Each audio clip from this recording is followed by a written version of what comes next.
Hi, and welcome back to the Reconciliation Project podcast, where we're formed by faith and informed by science. I'm Sam. I'm Hunter. And today we're going to be covering the flood account that's described in Genesis regarding Noah's flood, which is what it's more commonly referred to. We are going to be covering a lot of ground with today's discussion. So while we will be covering it at a more high-level overview with some specific examples, we would encourage anyone that wants to cover something that we talk about today in more depth to email us. Our email is linked in the description, or you're welcome to do your own research. So for those who are not familiar with the account of Noah's flood, that actually begins in Genesis 6 and goes all the way to Genesis 9, in fact. Basically what happens is right before the flood actually happens, God sees and knows that all of this corruption is happening on the earth. And God sees that the corruption is increasing, it's getting really bad,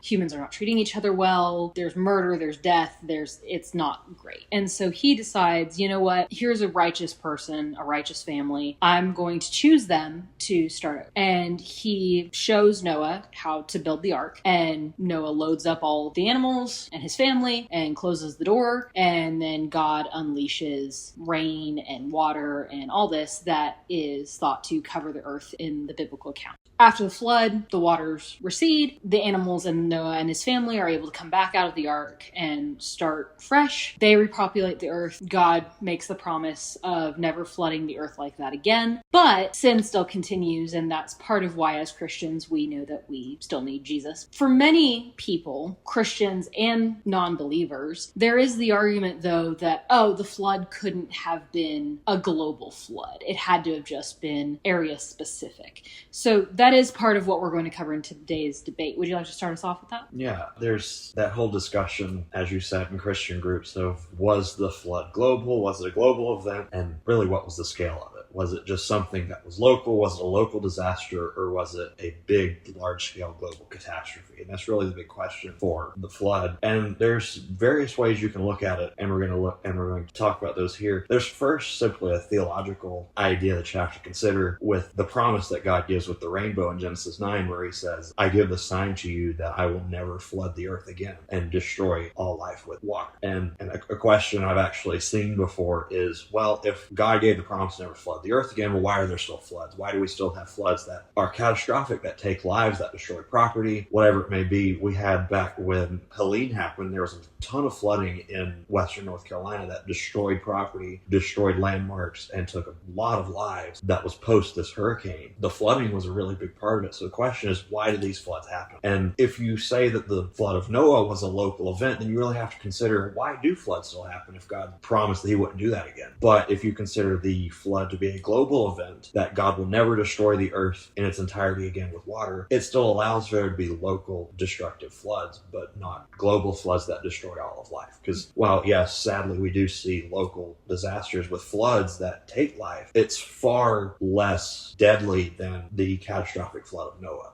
as recorded in the Bible. With that, we also see that in ancient cultures, there are flood stories. There are global flood stories that these cultures had. One of the most notable ones we see is in the Epic of Gilgamesh, where there was a global flood event that is remarkably similar to what's recorded in the Bible. Yeah, absolutely. But we also see this in multiple cultures, not just in the Middle East. The Epic of Gilgamesh was recorded by the Sumerians, which is with the Mesopotamia area. But we also see these types of accounts across the world, really. We see some of that in an Indian story, in a Hindu text, where Vishnu, one of their deities, warns their first man, Manu, that there's going to be this giant flood, and he gets on a boat, etc., etc. So we see that there. We also see this in the Americas, both with the Iroquois and Algonquian Native American tribes having many flood stories caused by cosmic entities or giant serpents or what have you. And in Mesoamerica as well, with both the Aztec and Nahua that also have the discussion of flood stories. We also see this in Greek mythology, where a flood is ultimately caused by Zeus. But long story short, this is something that is cross-cultural. It's not something that's just specific to one part of the world. Yeah, and you have to think these people came up with these ideas because of what they were seeing. Mm-hmm. They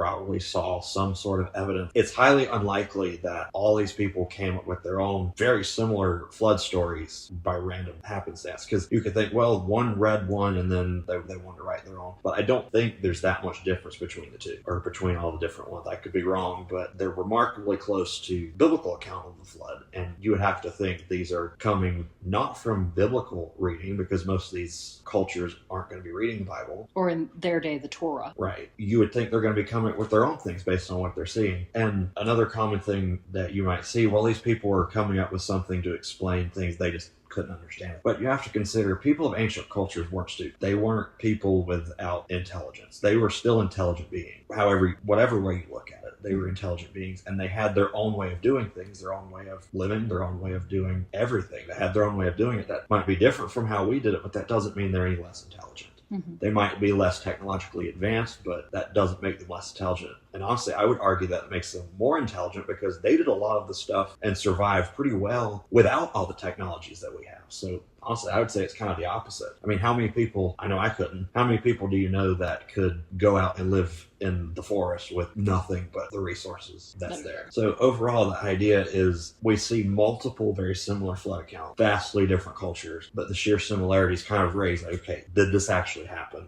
Is there some truth to this? And this is where we kind of look into the science of it. Like, is there scientific evidence for the flood? And we'll start with what the original Earth, land may have looked like. And modern science, modern geology, most scientists in geology will agree that there was an original supercontinent called Pangaea that at some point split apart in the past. And as that happened, the continents slowly drifted to where they're at today. And we can still observe continental drift today. I think I saw a thing that said the continents move about as fast as our fingernails grow, which is interesting. The point is the continents are moving apart. And as we talked about last episode, if something's moving apart, if you reverse that, move them back together, they'll have to be together at some point. And if you just look at a map, you can look and see how the continents would remarkably fit together. Mm-hmm. Not perfectly, but they would fit together quite nicely. And that raises the question of, well, were they all connected in the past? And as I was talking about, geologists agree that there was a supercontinent in the past, that being Pangaea. And from the flood perspective, we read in Genesis that water not only rained from the sky, but it also shot up from the depths of the earth, splitting the ground. Mm-hmm. We see this recorded in the Bible. And I believe, and I think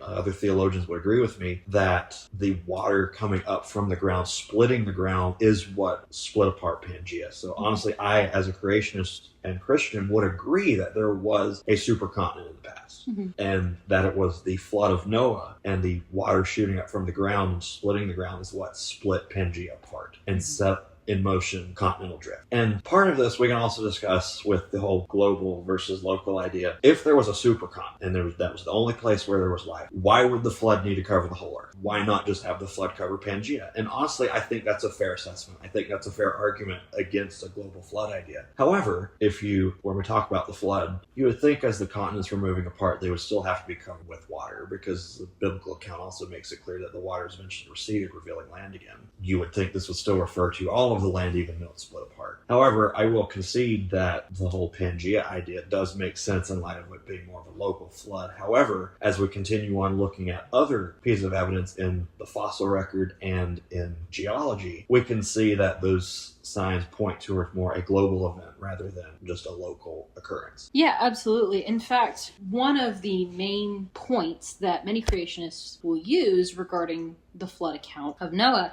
is the geological layers that are seen across the world, right? A lot of what we learn in kind of rudimentary geology is that there are three types of rocks. There's igneous rocks, which are made by magma that then, when cooled, it is its own category of rock. There's metamorphic rocks, which are made by really intense pressure under the earth, right? So think like a diamond. It starts out as coal, gets a lot of pressure, turns into a diamond, right? But there's also a third type of rock called sedimentary rock. Sedimentary rock is formed when layers of sediment, or small pieces of dirt, silt, smaller rocks, etc., layer on top of each other. And as they layer, they get compressed because of the weight of the layers above them. And that forms a rock. A type of sedimentary rock is sandstone. That's typically from sand being the main sediment that's used in this rock, right? One of the geologic layers that we see across the world is what we consider in the Grand Canyon to be the Coconino sandstone layer, right? And what I mean by in the Grand Canyon is that in the Grand Canyon, you can see some of those layers. If you look at a picture of the Grand Canyon, you can see that there's light layer, dark layer, light layer, dark layer, so on and so forth. In the Grand Canyon, they've labeled this Coconino sandstone layer. Elsewhere in the world, it's called something different. However, studies have been done that show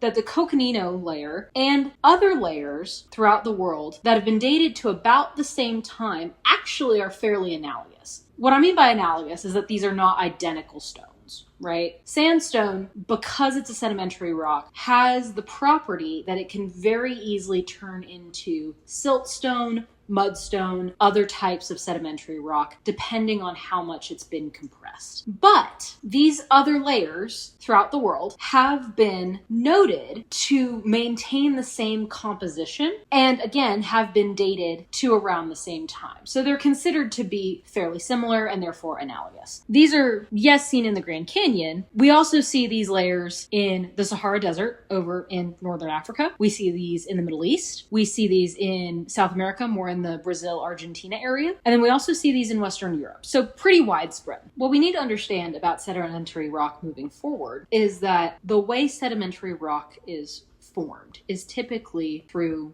water churning up all of the silt, mud, sand, etc., and then the water stilling and those sediments settling out. Therefore, it's reasonable to assume that any sedimentary rock could be formed by some sort of flood event, regardless of whether we're saying it's the flood with a capital F or if it's a local flood. That said, seeing this type of analogous sandstone, similar to the Coconino sandstone that's found in the Grand Canyon across the world, and in the same layers at the same dated time, would imply that it was all laid down at the same time, which is huge evidence that the flood was global. Yeah, and also seeing them at different places across the world, you wouldn't see that. Those same layers, same time frame on completely different parts of the globe if it didn't happen as a result of water covering the entire planet. What we also see based on the Coconino sandstone and analogous sandstones is actually evidence that this sort of flood event that would have laid down the Coconino sandstone had to have happened fairly quickly. What we see with the Coconino sandstone is that it's considered to be poor or medium sorting. What that means is that all of the sediment that's in it is not all the same size. There's large portions, there's small portions, it's not evenly distributed. What we would see if there was a much slower flood is that the large rocks would all settle to the bottom, and then the smaller ones, any gravel, sand, silt, mud, etc.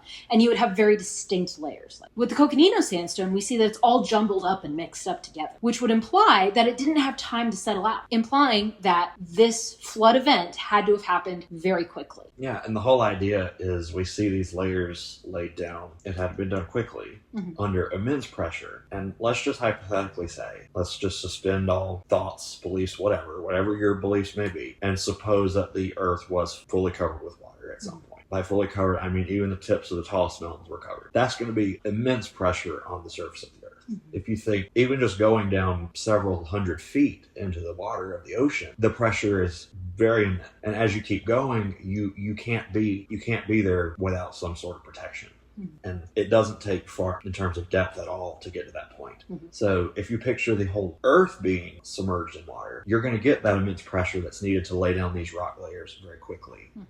And as you were talking about, preventing that sorting out in that time. But outside of geology, I guess this is still a little bit of geology, more archaeology. When we talk about fossils, you can also see some evidence for the flood in the fossil record. And one of the biggest pieces of evidence for flooding in general is the observation of marine fossils at the tops of mountains. People have climbed Mount Everest and have found many marine fossils. By marine, we mean sea life. Marine fossils at the top or near the top of Mount Everest, showing Mount Everest at some point was covered in water. And mainstream modern science will say, well, that just means Mount Everest was underwater at some point. Well, I would agree, but I would argue that that was because of the flood rather than it just being part of the ocean at some point in the past and then ocean waters receding. But we also see these same types of fossils across the world, dating to the same point of time, same animal in these layers in completely opposite parts of the world, which again, that shows how either they were inhabiting the same spot at the same time, or the other option is obviously global flood. Absolutely. But I think if we're going to consider fossilization in general, we also have to acknowledge that for fossilization to even occur, you have to have very rapid burial. Yeah, we don't see as much fossilization today. It still happens for sure, but the sheer existence of a fossil is already rare in itself because of the extreme conditions required. Because to create a fossil, you have to have essentially the organic matter turning into rock. But in order for that to happen, the organic matter has to be deposited in the earth and not decay, because as the organic matter is exposed to the elements, it can start to decay and rot. You can drive down the road and see the latest roadkill and observe rotting and decaying and scavengers eating it. So it's very difficult for a fossil to form. So the burial has to be very quick.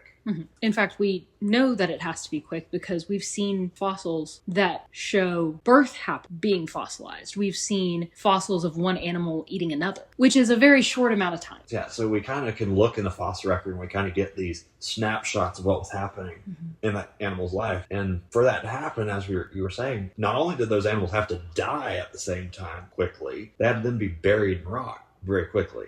The only way for this to happen is that there's some sort of catastrophic event happening. Now, I'm not saying it had to be a global flood, but something big had to be happening in order for this fossilization to occur. Absolutely. You're simply not going to see these snapshots in the fossil record if something big didn't happen.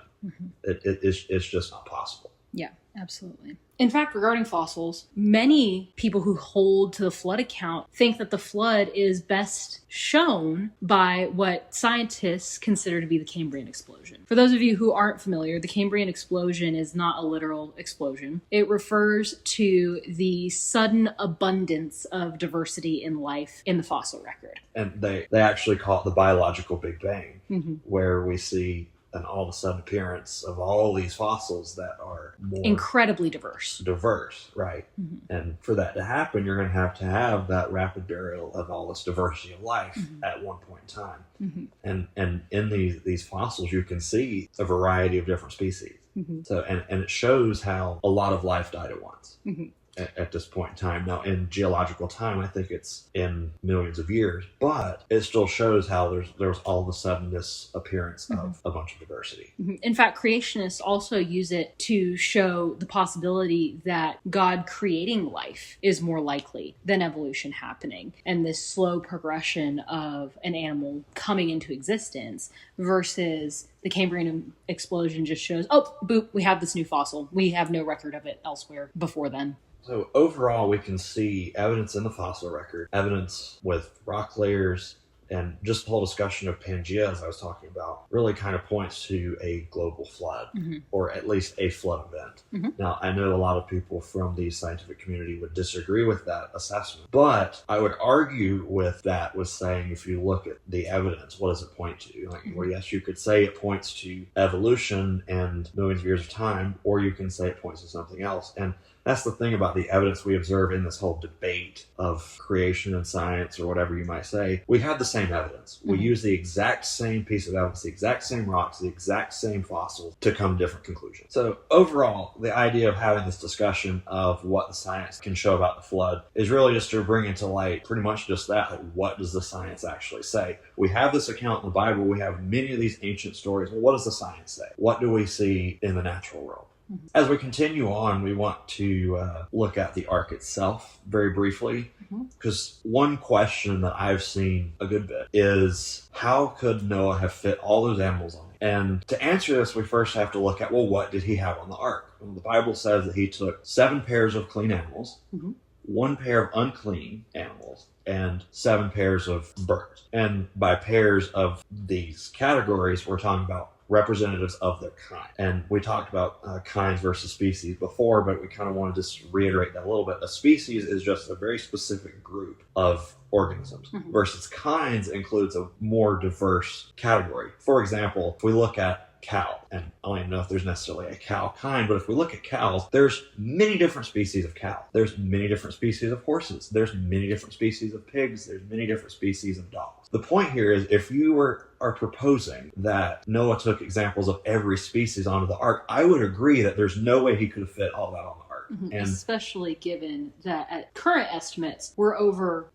2 million species? yeah, it's probably higher than that. And even when you take into consideration, he wouldn't have took fish or any sort of ocean life. He wouldn't have had to necessarily take bacteria. He wouldn't have had to take plants, and he wouldn't have to take insects. That takes out a good portion of that, but that still leaves a significant number of species that he would have to take representatives from. So, and this is where I'll advocate for speciation as a naturally occurring event, because if Noah couldn't have took all those species on the ark with him, then he had to have just taken representatives or kinds, and from those kinds that came off the ark, we get the diversity of life we see today, all the species we see. Via speciation, which is a form of microevolution. Right. So asking how Noah fit all those animals on the ark is a good question, and we have to look at, well, what do we mean by what did he take with him? And when we read it, it simply says he took animals according to their kinds. So essentially he took representatives. And from those representatives, the earth was repopulated as we see God giving that command to multiply and fill the earth once again after the flood. And in the discussion of who was on the ark, we see that God specifically kills the life on earth that has the breath of life. It says in Genesis 7 that all of life on earth that had the breath of life that was not on the ark perished in the flood. And this is something, with talking about animals and life with the breath of life, this is something that we'll bring up again later on in our evolution discussions. But for now, I just want to focus on the fact that all of life that had the breath of life in its nostrils on the earth died during the flood, unless they're on the ark. And another thing that really contributes to the question of why or how did Noah fit all those animals on the ark is really the image of the ark that we get from our Sunday school classes or our children's programs or church in general. The church has focused on what I think many will call the bathtub ark. And by the bathtub ark, I'm referring to that image of a cute little boat that has giraffes sticking their heads out of the windows and elephants and tigers and other sorts of animals on the top of the boat, with Noah standing on the bow with his arms up. It's typically the image of the ark that you get in any sort of setting in a church. However, this representation of the ark is far from biblically accurate. The Bible makes it pretty clear that the ark was of certain dimension. It says that it was 500 feet long, and the width and height is also given there in the Genesis account. So we know that the ark was much bigger than what that picture represents, but also we know that the word ark, as how it's used in other parts of Scripture, simply means big box. It just means a box, like the Ark of the Covenant was a box. Mm-hmm. The ark that Moses' family put him in to save him from the Pharaoh's trying to kill all the baby boys, it says ark. It was a box or a basket that they put him in. Same thing with Noah's ark. It was a big floating box. It wasn't meant to sail. It was simply meant to float and keep all the life inside alive.